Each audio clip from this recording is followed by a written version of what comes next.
yangi bosqichga chiqmoqda. Ammo ayrim mansabdorlarning shaxsiy manfaat yo'lida o'z xizmat mavqelarini suiiste'mol qilishlari oliy maqsad ko'zlangan islohotlarga to'siq bo'lmoqda.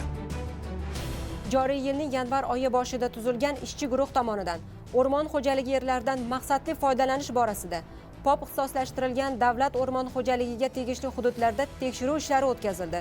Unga ko'ra, muassasa mansabdor shaxslarining o'z vazifalariga sovuqqonlik bilan yondashuvlari natijasida xo'jalik yer maydonlarini ijaraga olgan 5 nafar tadbirkor tomonidan tegishli tashkilotlar ruxsatisiz o'zboshimchalik bilan bino va inshootlar qurilib, yer uchastkasining ixtisoslashuvi o'zgartirilishi oqibatida davlat manfaatlariga jiddiy zarar yetkazilgan.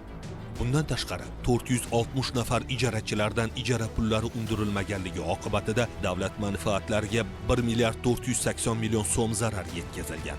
Eng achinarlisi, o'rmon xo'jaligi mansabdorlari ayrim ijarachilar bilan til biriktirib 2023-2025 yillar davomida jami 5356 metr kub noruda materiallarni noqonuniy qazib olib davlatga 1 milliard 322 million so'mlik zarar yetkazishgan.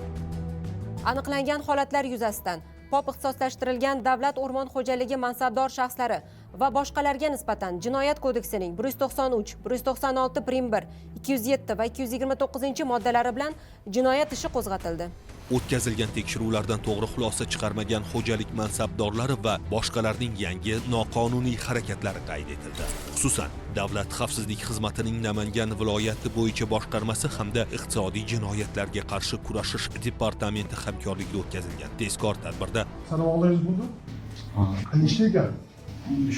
Olgan pullaringiz shu to'g'rimi? E'tiroz yo'q, inkor qilmaysiz. POP ixtisoslashtirilgan davlat o'rmon xo'jaligining bo'lim o'rmon belgisi muqaddam xo'jalik balansida bo'lgan va keyinchalik tuman hokimligi zaxirasiga qaytarilgan yerlardan 20 sotix qismini tanishlari orqali Chust tumanida yashovchi 1998-yilda tug'ilgan fuqaroga turar joy sifatida rasmiylashtirib berish evaziga 15,000 AQSh dollari olgan vaqtida ashyoviy dalillar bilan ushlandi. So'ngra tezkor tadbir davom ettirilib, ushbu pul mablag'idan 500 AQSh dollarini olgan vaqtida davlat kadastrlar palatasining POP tuman filiali mutaxassisi ushlandi.